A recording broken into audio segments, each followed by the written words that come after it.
क्या कोई लीडर हो कहीं की? जो तुम बोलोगी वो हम करेंगे? हाँ, लीडर तो तुम बन गए हो, बड़े घर की बहू जो हो अब। और ये लोगों का इस्तेमाल करना, लोगों को तंग करना, ये तो तुम्हारी आदत है। तुम तो अब जानती हो ना कि स्मिता जावेरी मुश्किल में है। अब स्मिता जावेरी के जख्म पर नमक छिड़कने का काम तो तुम करोगी ही। तुम्हें मौका जो मिल गया है, तुम ना ये जो बेचारी बनने का ढोंग करती हो ना, ये ढोंग बंद करो। तुम रोती हो, अपने आप को बहुत बेचारी फील करवाती हो कि तुम्हारी शादी शिवान से हो गई, वो भी धोखे से। तुम तो रौनक से शादी करने वाली थी, लेकिन एक बात कान खोलकर सुन लो कि रौनक तुम्हें इस घर की बहू बना भी लेता ना, तो इस घर में तुम्हें कोई अपनाता नहीं, क्योंकि इस घर में तुम्हें कोई पसंद नहीं करता था। सिर्फ एक रौनक था जो तुम्हें पसंद करता था, तुमसे शादी करना चाहता था। लेकिन अब तो तुम फ्री हो। तुम्हारी शादी शिवान से हो गई है, बड़े घर की बहू हो, और अब बड़े घर की बहू मेरे सामने खड़ी है अपने घर की, अपने ससुराल की वकालत करने में। लेकिन कान खोलकर सुन लो और अपने ससुराल वालों को बता दो कि स्मिता जावेरी नफरत करती है तुम्हारे ससुराल से, तुम्हारी बुआ सास से, तुम्हारे शिवान से, और तुमसे तो बहुत नफरत करती है। ठीक है, आप करिए, मुझसे नफरत करिए, मैं उफ तक नहीं करूंगी, लेकिन मैं आपके आगे हाथ जोड़ के आपसे विनती करती हूँ, ये सब कुछ जो हो रहा है ना, इसे प्लीज रोकिए, क्योंकि एक आप ही है जो इसे रोक सकती है। हाँ? क्यों रोकूं ये सब मैं? मुझे कोई फर्क नहीं पड़ता इससे। आपको रोकना पड़ेगा, क्योंकि सिर्फ शिवांश या रौनक जी नहीं, दोनों परिवारों के एक एक सदस्य पर इस सब का असर पड़ रहा है। जीना भूल गए हैं लोग, आए दिन के झगड़े सब उसी में उलझे हुए हैं। अपनी जिंदगी से ज्यादा दूसरों की जिंदगी में क्या चल रहा है उस पर नजर है सबकी। सब एक दूसरे को चोट देना चाहते, एक दूसरे का दिल दुखाना चाहते, एक दूसरे को बर्बाद करना चाह रहे। दिलों में नफरत भर गई है सबके। इतनी नफरत की आग में जलकर सब कैसे जिएंगे?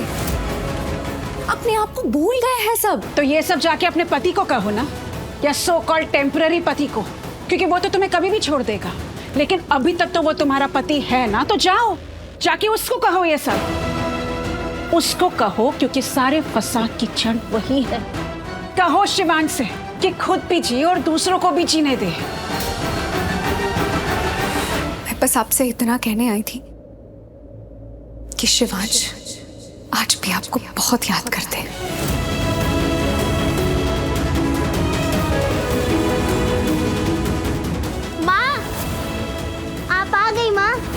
मैं आ तो गई बेटा, लेकिन अभी मुझे जाना भी है।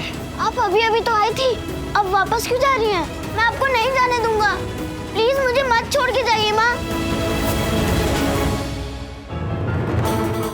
रौनक, वहाँ क्या देख रहे हो? किसी का वेट कर रहे हो? प्रार्थना। प्रार्थना?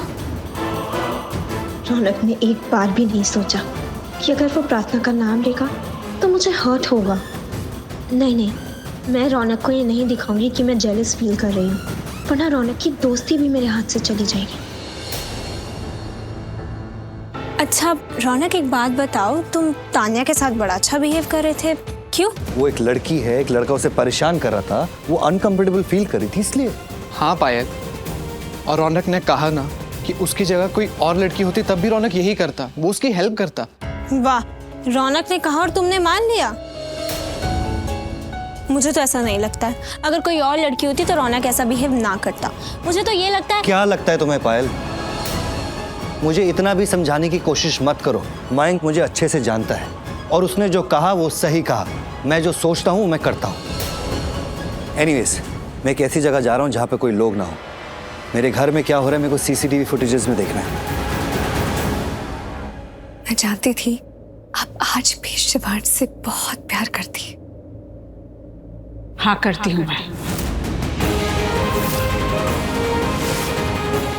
अपने बेटे रौनक से बहुत प्यार करती हूँ मैं। और तुम कौन होती हो हाँ मुझे बताने वाली कि मुझे किससे प्यार करना चाहिए किससे नहीं? जाओ यहाँ से।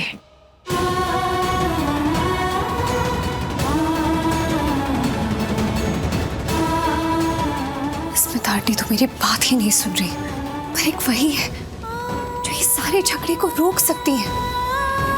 नहीं, मैं इतनी जल्दी हार नहीं मान सकती। मैं फिर एक बार स्मिता आंटी जी से बात करने की कोशिश करूंगी।